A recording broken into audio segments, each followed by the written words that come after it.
Hello friends. आज हम लोग सीखेंगे फ्री में वेबसाइट बनाना, बिल्कुल आसान तरीके से, बिल्कुल सरल भाषा में और बिना किसी टेक्निकल नॉलेज के। बस जैसा जैसा मैं बताता जाऊँ आप वैसा वैसा करते जाइए। बहुत कुछ सीखने को मिलेगा इस ट्यूटोरियल के माध्यम से। चलिए शुरू करते हैं। सबसे पहले मैं आपको बताता हूँ कि AWS क्या है, अमेज़ॉन वेब सर्विसेज। ठीक है, ये ये क्लाउड कंप्यूटिंग सर्विसेज प्रोवाइड कराता है। एक तरीके से समझ लीजिए सर्वर्स देता है या होस्टिंग सर्विसेज देता है। आपने नाम सुना होगा होस्टिंग सर्विसेज। तो आपको वेबसाइट जब आप बनाते हैं तो उसको कहीं ना कहीं होस्ट करना रहता है आपको। ठीक है, किसी भी सर्वर पे करेंगे या फिर कोई भी होस्टिंग सर्विसेज अगर आपको देता है, चाहे गोडैडी हो, बिग रॉक हो। देखिए बहुत सारे हमारे पास ऐसे ऑप्शंस होते हैं इंडिया में। जैसे कि मैं आपको बताऊं, जैसे बिग रॉक है, बहुत फेमस कंपनी है ये। तो आप यहाँ से भी आप ले सकते हैं। ठीक है, होस्टिंग लाइनक्स होस्टिंग मैं आपको बता रहा हूँ। देखिए दो तरीके की है। मैं आपको सजेस्ट करूँगा आप हमेशा लाइनक्स पे काम करें, विंडोज़ पे काम ना करें। विंडोज़ बहुत महंगा पड़ जाएगा आपको। ठीक है, और अगर यहाँ से आप होस्टिंग वगैरह लेते हैं, लाइनक्स होस्टिंग लेंगे आप, तो आप क्लिक करके आप देख सकते हैं। खैर मैं इन सब चीज़ों में ज़्यादा आगे बात नहीं करूँगा। गोडैडी भी आपको प्रोवाइड कराता है। ठीक है, ये लोग तो प्रोवाइड करा रहे हैं। आप ईयरली पैकेज ले सकते हैं, बहुत सस्ते मिल जाएंगे दोनों से। ठीक है, लेकिन अगर आपको फ्री में बनाना है और आप अभी आप सीखना चाहते हैं तो सबसे बेस्ट ऑप्शन है AWS। आपको 1 साल तक फ्री टियर देता है। ठीक है, आप इससे एक इंस्टेंस क्रिएट कर सकते हैं। EC2 नाम से सर्विसेज हैं इसके, EC2 इंस्टेंसेस। हम लोग उसी पे काम करना सीखेंगे और मैं आपको पूरा बताता हूँ कि किस तरीके से हम लोग काम करेंगे। सबसे पहले तो आपको AWS खोल लेना है। इस पर आपको साइन अप करना है। ठीक है, साइन अप करना है। मेरा ऑलरेडी साइंड अप है, तो फिर आप मेरे पे मत जाइए। यहाँ पे आप क्रिएट जब एन AWS अकाउंट पे क्लिक करेंगे तो यहाँ पे ये साइन अप के ऑप्शंस मांगेगा आपसे।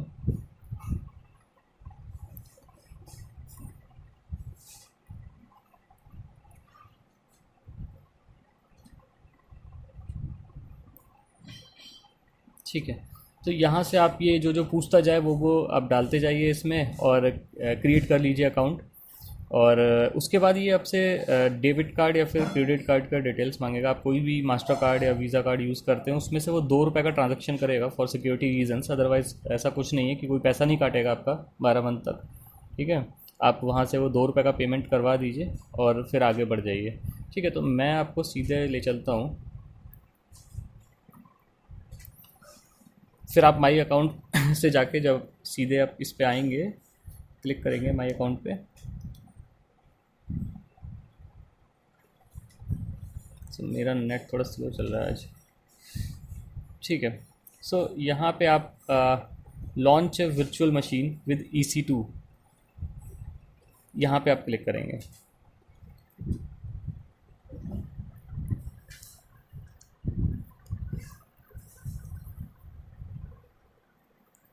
देखिए सर्वर क्या होता है ना, बेसिकली सर्वर आपका कुछ नहीं होता। जैसे आपका लैपटॉप है या फिर आपके घर पे डेस्कटॉप है, तो आप जो काम लैपटॉप डेस्कटॉप पे करते हैं वही काम वही है एग्जैक्टली सर्वर भी। बट सर्वर क्या है, वो बड़े बड़े डेटा सेंटर्स हैं। अब जैसे AWS का जो डेटा सेंटर है, अब हर जगह है वो, मुंबई में भी है और पूरे ऑल ओवर वर्ल्ड है। वहाँ इन्होंने बड़े बड़े डेटा सेंटर्स बनाए हुए हैं और उसमें वही ऐसे ही सर्वर्स लगाए हुए हैं जिसमें आप वो प्रोसेसर होता है, रैम होता है, स्टोरेज होता है। अब स्टोरेज जो है, जैसे हम लोग का हार्ड डिस्क यूज़ होती है मोस्टली, वो लोग SSD यूज़ करते हैं, सॉलिड स्टेट डिस्क। तो खैर जो मेन मकसद है होस्टिंग पे डालने का या फिर सर्वर पे डालने का वेबसाइट, वो ये है कि अगर आप अपने लैपटॉप से भी चला सकते हैं, लेकिन आप लैपटॉप को कितनी देर ऑन रख लेंगे? लैपटॉप गर्म पड़ जाएगा, थोड़ी देर में आप रीस्टार्ट के लिए मांगेगा। जब आप रीस्टार्ट करेंगे या फिर लैपटॉप को शट डाउन कर देंगे तो, या फिर कंप्यूटर बंद कर देंगे, तभी आपकी वेबसाइट डाउन हो जाएगी।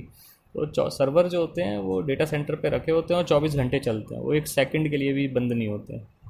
ठीक है, इसीलिए वेबसाइट्स जो हैं वो 24 घंटे चलती हैं, डाउन नहीं होती हैं। हाँ, अगर सर्वर में कोई दिक्कत आ गई तो फिर डाउन हो जाएंगे। ठीक है, चलो आगे चलते हैं। यहाँ पे देखिए क्विक स्टार्ट में आके जैसे ही आप करेंगे, यहाँ पे free tier only pay click कर लीजिए। उसके बाद फिर आप जाइए, नीचे आ रहा होगा उबंटू। देखिए ये लाइनक्स वर्जन है, तो हम लोग उबंटू लाइनक्स का उबंटू सर्वर करेंगे और यहाँ पे सेलेक्ट कर लीजिए 64 बिट और इसको सेलेक्ट करने का जहाँ क्लिक करेंगे तो जनरल पर्पस यहाँ पे T2 micro free tier eligible है, याद रखिएगा कि इसी पे क्लिक कीजिए, वरना आप इधर इधर ऊपर नीचे क्लिक करेंगे तो फिर ये पैसा मांगेगा। इसमें आपको 1 VCP मिलेगा, वर्चुअल कंप्यूटेशन, ठीक है, 1 वर्चुअल CPU मिलेगा, 1 GB ऑफ रैम मिलेगी, ठीक है। तो इसके बाद आपको यहाँ क्लिक करना है कॉन्फ़िगर इंस्टेंस डिटेल्स, इसको आप बिल्कुल ऐसा ही छोड़ दीजिए, ऐड स्टोरेज कीजिए। देखिए स्टोरेज आपका जो है ये 30 GB टोटल है, आप 8 GB है, इसको आप 30 कर लीजिए, ठीक है, क्योंकि आपको मैक्सिमम यूज़ करना है इसका। 30 GB कर लीजिए और फिर उसके बाद क्लिक कीजिए रिव्यू एंड लॉन्च पे। सो रिव्यू एंड लॉन्च करने से पहले आपको एक काम करना पड़ेगा। चलिए ठीक है, ये काम मैं आपको बाद में बताता हूँ, एक्सप्लेन करता हूँ। सिक्योरिटी ग्रुप्स जो हैं वो आपको ऐड करने पड़ेंगे, तो सिक्योरिटी ग्रुप्स ऐड करना मैं आपको इसके बाद बताऊँगा, पहले हम मशीन लॉन्च कर लेते हैं। तो आप जब लॉन्च पे क्लिक करेंगे उसके बाद ये पूछेगा, हाँ यहाँ पे पूछेगा ये की पेयर के लिए, तो क्या है सिक्योरिटी पर्पजेज़ ये एक की जो है सिक्योर्ड की जनरेट करवाता है, ठीक है। तो यहाँ से हम लोग क्या करेंगे, क्रिएट ए न्यू की पेयर पे क्लिक करेंगे। की पेयर नाम जिससे भी मान लो आपका जो नाम हो या फिर आप जो भी पासवर्ड वगैरह कुछ भी रखना चाहते हैं, सो वो यहाँ से आप डाल लीजिए। मान लीजिए मैं डाल लेता हूँ आलोक संत, ओके। तो यहाँ से क्लिक कर लीजिए इस पर डाउनलोड की पेयर। सो एक इस तरीके की एक फ़ाइल डाउनलोड हो जाएगी aloksan.pem, ओके। उसके बाद फिर आप इसे लॉन्च इंस्टेंसेस कर लीजिए। अब ये देखिए यहाँ पे इंस्टेंसेस लॉन्च हो रही हैं, इंस्टेंसेस से मतलब सर्वर है, तो सर्वर का एक इंस्टेंस छोटा सा। VPS होते हैं वर्चुअल प्राइवेट सर्वर। सो ये एक तरीके से क्या होता है, पूरा जो उनका सर्वर होता है, सर्वर में एक छोटा सा हाइपरवाइज़र लगा के एक छोटा सा आपको पोर्शन दे देते हैं। जैसे एक बड़ा घर है तो बड़े घर में से एक छोटा रूम आपको रेंट पे दे दिया, उस तरीके से। व्यू इंस्टेंसेस पे क्लिक कीजिए, उसके बाद आप यहाँ पे आ जाएंगे। तो देखिए ये इनिशियलाइज़ हो रही है जो मशीन ऊपर वाली जो पहले से चला के रखी है मैंने, T2 माइक्रो, ठीक है, ये वाली इनिशियलाइज़ हो रही है तब तक।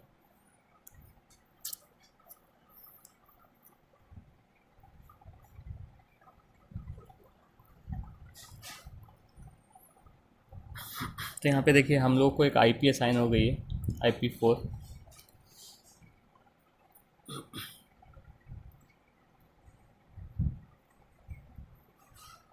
ठीक है, तो अब हम दूसरा काम करेंगे। देखिए सर, पहली चीज़ है हम लोग टेक्निकल बंदे नहीं हैं अगर, ठीक है, तो टेक्निकल नॉलेज भी हमें नहीं है, हमें पोर्ट्स नहीं पता है क्या क्या है, क्या क्या करना है हम लोग को। सो इसकी वजह से हमको इस सर्वर में एक कंट्रोल पैनल तो डालना पड़ेगा। जैसे कि सी पैनल आता है, आपने बहुत सुना होगा, सी पैनल बहुत फेमस है। तो पहले सी पैनल जो था वो आपका फ्री हुआ करता था एक टाइम पे, उसमें सिंगल यूज़र का, लेकिन अब सी पैनल आपको पैसे में ही मिलता है। अब जैसे आप किसी भी इंडियन होस्टिंग कंपनी से लेंगे अगर सर्वर, तो वो आपको ऑलरेडी सी पैनल के साथ ही देंगे, लेकिन यहाँ पे क्या है, यहाँ पे हम लोगों को सी पैनल नहीं मिलेगा। तो हम लोगों को कोई तो फ्री पैनल लगाना होगा। वो आपका मन है, आप कोई सा भी फ्री पैनल लगा सकते हैं, लेकिन मैं आपको बताता हूँ कि बेस्ट आपके लिए कौन सा ऑप्शन रहेगा। तो यहाँ पे इनिशियलाइज़ हो रही है मशीन, एक बार मैं रिफ़्रेश कर लेता हूँ यहाँ से। चलिए ठीक है। सो उससे पहले तब तक फिर मैं इसका काम आपको बताता हूँ। वो मशीन को इनिशियलाइज़ होने दो, ठीक है। आपको एक इसके बाद डाउनलोड करना है पुट्टी, क्योंकि देखिए आपका जो लैपटॉप है या कंप्यूटर है, अगर आप लाइनक्स ऑपरेटिंग सिस्टम पढ़ा है तो बात अलग है, लेकिन अगर विंडोज़ पढ़ा है, मान लीजिए विंडोज़ 8.1 है, 10 है, कुछ भी चला रहे हैं, तो आपको जब विंडोज़ से, अब ये देखिए मशीन जो आपने मतलब जो सर्वर लॉन्च किया है वो लाइनक्स का है, ठीक है। ये मशीन देखिए हमारी रेडी हो गई। अब ये मशीन जो है वो लाइनक्स की है, उबंटू की, ठीक है, और आपको उसको विंडोज़ से ऑपरेट करना है, चलाना है, तो आपको बीच में एक इंटरफेस तो चाहिए रहेगा ना। तो आप क्या करेंगे, पुट्टी डाउनलोड करेंगे, ठीक है। देखिए पुट्टी का कैसे है, आप इस मशीन पे जब क्लिक कीजिए, यहाँ पे कनेक्ट का ऑप्शन आ रहा है, कनेक्ट पे क्लिक कीजिए। कनेक्ट पे क्लिक करने के बाद यहाँ पे कनेक्ट यूजिंग पुट्टी का ऑप्शन आ रहा है, इस पर क्लिक कीजिए। इस पर क्लिक जैसे ही करेंगे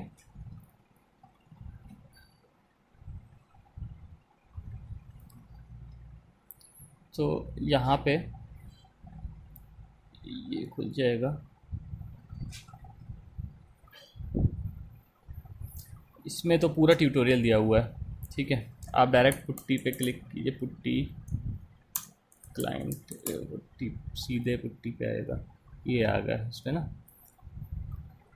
यहाँ से आप जाइए और डाउनलोड इट हेयर, ठीक है, यहाँ पे क्लिक करेंगे।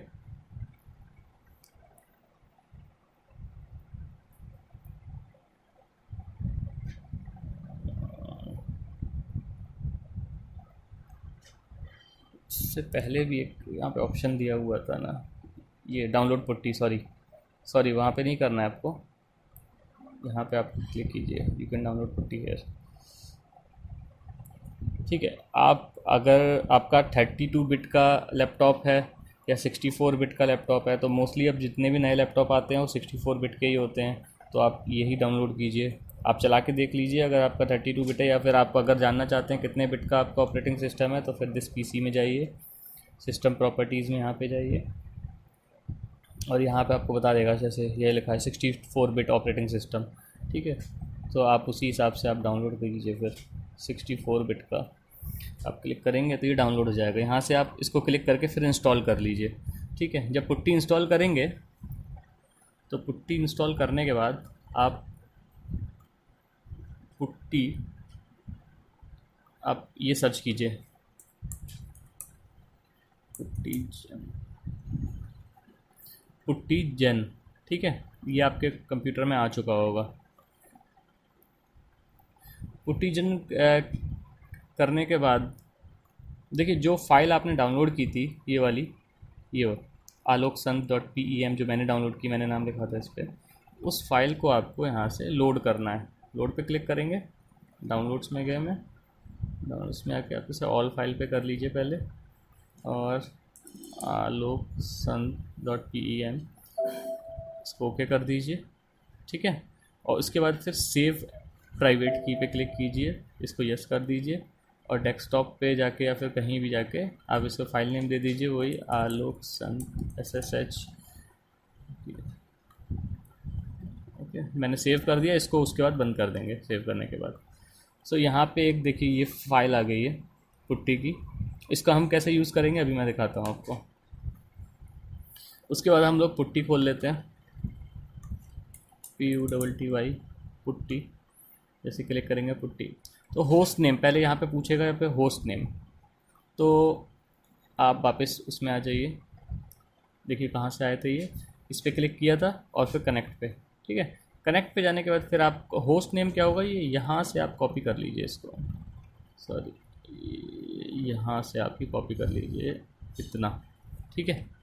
ये तो आपका हो गया होस्ट नेम, ठीक है। पोर्ट को ऐसे ही छोड़ दीजिए, डेटा पे आइए, ऑटो लॉगिन यूज़र नेम आप कॉपी कर लीजिए यहाँ से, ये @ को मत कीजिए, बस इतना ही कीजिए जो उतना नाम है, उबंटू, इसको कॉपी कर लिया मैंने कंट्रोल सी से, CTRL-C से, इसको यहाँ पे पेस्ट कर दिया, ठीक है। उसके बाद आप SSH पे क्लिक कीजिए, इसको प्लस पे कीजिए, ठीक है। उसके लिए ऑथ पे आ रहा होगा, ऑथराइजेशन पे, इस पर क्लिक कीजिए, और जो हमने की अभी बनाई थी उसको ब्राउज़ कीजिए, तो वो हमने कहाँ पे सेव किया था, डेस्कटॉप पे, ये था aloksanth SSH, इसको लोड कर लीजिए, ठीक है। इसको लोड करके इसको आप ओपन करेंगे, इसको यस कर दीजिए, ठीक है। अब आप पहुंच गए सर्वर के अंदर। सो जो सर्वर ये आपने इंस्टॉल किया था, यहाँ पे लॉन्च किया था, ठीक है, उसके आप अंदर आ चुके हैं अब यहाँ पे। सो बेसिकली क्या है, ये लाइनक्स है, उबंटू है, तो फिर उबंटू के अंदर है हम। अब हमारे पास इसके अंदर कोई इंटरफेस नहीं है, यूज़र इंटरफेस नहीं है, तो हम लोगों को कमांड्स पे काम करना है। अब कमांड्स पे काम करने के लिए सर सबसे पहले तो पहली चीज़ है कि आपको एक इंटरफेस चाहिए रहेगा, तो इसमें हम एक कंट्रोल पैनल डाल लेते हैं इस सर्वर में, जिससे हमारे लिए चीज़ें इजी हो जाएं, ठीक है। तो यहाँ पे हम एक कंट्रोल पैनल देखते हैं, कंट्रोल पैनल के बारे में। कंट्रोल पैनल जो मैं आपको सजेस्ट करूँगा वो है Vesta control panel. Vesta control panel ये रहा, ओपन सोर्स है ये, इसका फ्री हम लोग यूज़ कर सकते हैं। इंस्टॉल पे जाइए, इंस्टॉल पे क्लिक कीजिए, और ये आ जाइए नीचे, ठीक है सर।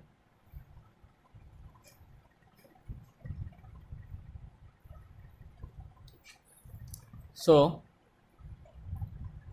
अगर पहले हम लोग इसे डाउनलोड करें, क्योंकि डाउनलोड करने से पहले मैंने आपको बताया था कि हम लोग पोर्ट्स के बारे में जानेंगे थोड़ा। तो क्या होता है ना कि जब आप पोर्ट्स मतलब एक सर्वर आप कोई भी लेते हैं, तो देखिए सर्वर एक रूम की तरह है और पोर्ट्स उसमें लगी हुई खिड़कियां हैं और गेट है। ठीक है, अगर आपको अंदर बाहर जाना है सर्वर के, तो आप गेट, आपको चाहिए होगा कि गेट आप ओपन कर दो, राइट। अगर आपको हवा चाहिए तो फिर आपको खिड़कियाँ ओपन करनी पड़ेंगी हवा लेने के लिए। मतलब हर एक चीज़ का एक डिफरेंट पोर्ट है हर एक काम करने का, है ना। तो इसीलिए हम लोग को ना कुछ पोर्ट्स ओपन करने होंगे तो इंस्टॉल करने के लिए वेस्टा को। तो हम इंस्टेंसेस पे जाए, यहाँ पे जो गए AWS के पोर्टल पे, यहाँ पे हम लोग को एक सिक्योरिटी ग्रुप्स में जाना होगा। ठीक है, सिक्योरिटी ग्रुप्स कुछ तो ऑलरेडी यहाँ पे बने हुए होंगे और एक हम नया बना लेते हैं। इसका कुछ भी नाम डाल लीजिए आप। मान लीजिए मैंने आलोक संतरी डाल लिया। ठीक है, डिस्क्रिप्शन हम लोगों ने ऐसे ही आप डाल दीजिए, इसमें कुछ भी डाल दीजिए फॉर वेस्टा। ठीक है, अब यहाँ पे हम लोग करेंगे इनबाउंड रूल लगाएंगे, तो हम लोग को डिफरेंट पोर्ट्स ओपन करने पड़ेंगे। तो यहाँ पे कस्टम देखिए देखिए कुछ तो ऑलरेडी बने हुए हैं और हम लोग को कौन कौन से पोर्ट ओपन करने हैं हम देख लेते हैं। पहले तो FTP एंड SSH, तो 20, 21 और 22 ओपन करने हैं। FTP का हम इसमें देख लेते हैं कि FTP का डायरेक्टली अगर कोई पोर्ट है तो हम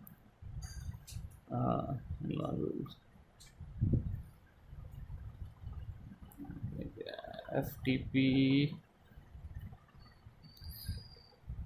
अगर नहीं है तो हम अगर FTP नहीं है इसमें तो फिर हम कस्टम पे कर सकते हैं। ठीक है, अब पोर्ट रेंज जो है वो हम डाल देते हैं इसमें। सबसे पहले कितना करना है, 20, 21 और 22। ठीक है, तो पोर्ट रेंज हम 20 से लेके 22 तक डाल देते हैं।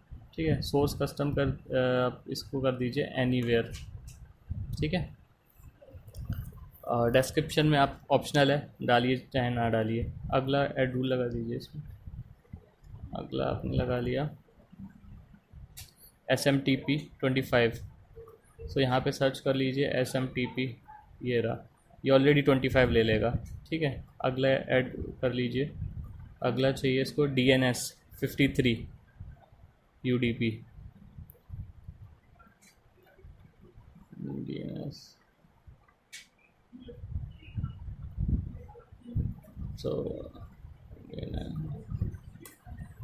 यहाँ पे वो भी हम कस्टम डाल लेते हैं, एनीवेयर कर लेते हैं और इसको भी एनीवेयर कर देना है।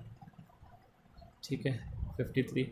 इसी तरीके से हम लोगों को जो है वो सारे पोर्ट डाल देने हैं इसमें।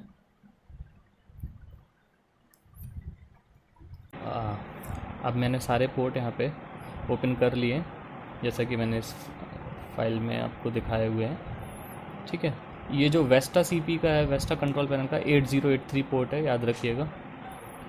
तो देखिए MySQL भी हम लोग को इंस्टॉल करना होगा डेटाबेस के लिए, तो फिर इसका ऑलरेडी यहाँ पे इसके अंदर ही था। और सबको याद रखिएगा एनीवेयर पे कर लीजिए पॉइंट। ठीक है, इनबाउंड रूल्स में कर लीजिए, बाकी आउटबाउंड को ऐसे ही छोड़ दीजिए और इसको क्रिएट सिक्योरिटी ग्रुप कर लीजिए फिर।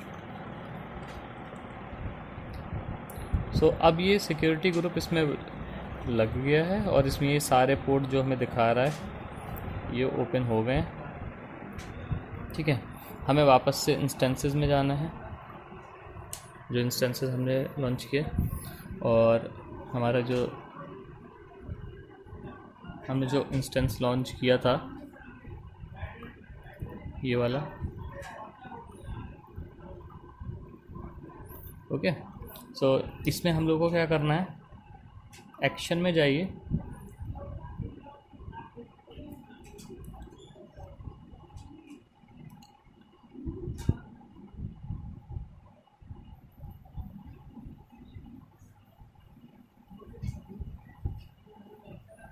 और नेटवर्किंग में जाके आप ये चेंज सिक्योरिटी ग्रुप्स में जाइए। चेंज सिक्योरिटी ग्रुप्स में अभी ये इसमें ऑलरेडी लगा हुआ लॉन्च विजार्ड 1, और हम लोग जो ने सिक्योरिटी ग्रुप नया बनाया था।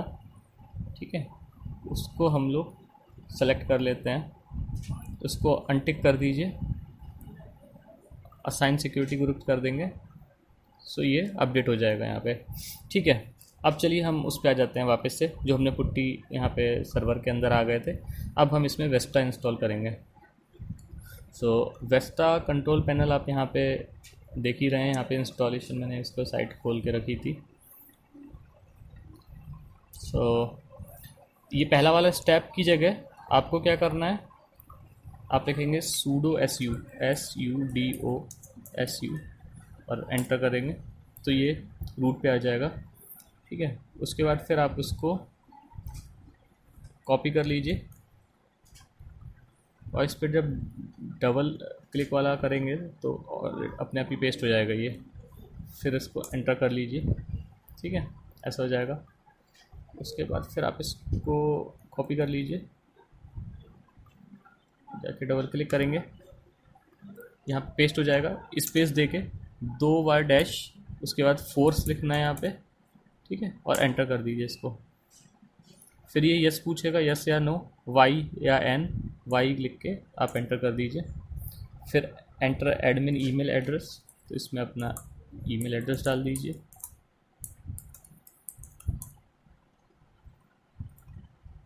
ठीक है, अभी पूछेगा एंटर FQDN होस्ट नेम। ठीक है, तो होस्ट नेम जो था आपका वो यहाँ पे जब इंस्टेंसेस में जाएंगे, इसको क्लिक करेंगे कनेक्ट, तो ये वाला आपका होस्ट नेम जो है यहाँ तक @ से पीछे तक इसको कॉपी करेंगे और यहाँ पे पेस्ट कर देंगे, डबल क्लिक करके एंटर करेंगे। सो यहाँ पे इंस्टॉल होना स्टार्ट हो जाएगा।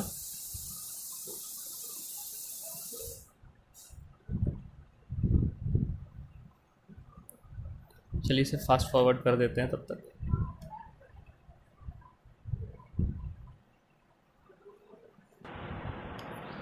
तो हमारा वेस्टा इंस्टॉल हो चुका है। आपके सामने भी कुछ ऐसी स्क्रीन आ रही होगी, यहाँ पे लिख के आ रहा होगा वेस्टा HTTPS ये और यूज़र नेम ये और पासवर्ड ये। सो आपको अब क्या करना है, अब आपका जो कंट्रोल पैनल है वो इंस्टॉल हो चुका है सर्वर पे। ठीक है, यहाँ से आप ये कॉपी कर लीजिए। देखिए आपको याद होगा 8083 जो था वो पोर्ट नंबर था हमारा, राइट। आपको याद होगा कि हमने ओपन किया था, तो ये वेस्टा का पोर्ट था। सो ये आपको IP असाइन हुई थी, आप इधर से देख सकते हैं। आप ये अमेज़ॉन की वेबसाइट खोलेंगे AWS की, तो ये देखिए 132333385 ये आपकी जो है यही दिखा रहा है। ठीक है, और इसके बाद फिर आप इस तरीके से 8083 जो लिखेंगे तो फिर आप वेस्टा का पोर्टल ओपन करने के लिए ये आपको इसको कॉपी कर लीजिए, इस पूरे लिंक को, और यहाँ पे इसको पेस्ट कर दीजिए। और जब एंटर करेंगे तो यहाँ पे इस तरीके से पूछेगा, एडवांस पे क्लिक कीजिए और प्रोसीड टू अनसेव कर दीजिए। ठीक है, ये आपका वेस्टा का पैनल का यूज़र नेम पासवर्ड मांगेगा। अब आप वापस से उसका यूज़र नेम जो है, यूज़र नेम एडमिन है, एडमिन हम लिख ही लेते हैं। ठीक है, और पासवर्ड जो है वो कॉपी कर लीजिए वहीं से जो पासवर्ड मिला है। ये पासवर्ड आप बाद में चेंज भी कर सकते हैं, लेकिन याद रखिए वेबसाइट बनाने से पहले से चेंज कर लें, वरना काफ़ी इश्यूज़ आते हैं फिर। ठीक है, ये हम आ गए वेस्टा के पैनल में। और वेस्टा इसलिए अच्छा है क्योंकि ओपन सोर्स है, हमारे लिए फ्री मिल जाता है, लेकिन इसमें भी देखिए जो चीज़ फ्री होती है वो उसमें कुछ ना कुछ घाटे भी होते हैं। इसका पेड वर्जन भी आता है जो कि आप वेबसाइट से परचेज़ कर सकते हैं वेस्टा का, लेकिन ये जो है वो फ्री वर्जन है, ओपन सोर्स वर्जन है। तो इसमें आपको फाइल मैनेजर नहीं मिलेगा, और जब तक आपको फाइल मैनेजर नहीं मिलेगा तब तक आप काम कैसे करेंगे। सो आई होप गाइस आपको वीडियो अच्छी लगी होगी। नेक्स्ट वीडियो में मैं आपको ये बताऊंगा कि फाइल मैनेजर का हम लोग कैसे यूज़ करके और फिर उसमें वर्डप्रेस इंस्टॉल करेंगे, उसके ऊपर हम बनाएंगे एक साइट। ठीक है, और बाकी की जो नेसेसरी इन्फॉर्मेशन होगी वो मैं आपको सेकंड वीडियो में डालता हूँ, पार्ट 2 में। ठीक है, तब तक के लिए thank you so much for watching this video. I hope you will like this, और आगे भी आने वाले समय में ऐसी वीडियोज़ बनाता रहूँगा। ओके।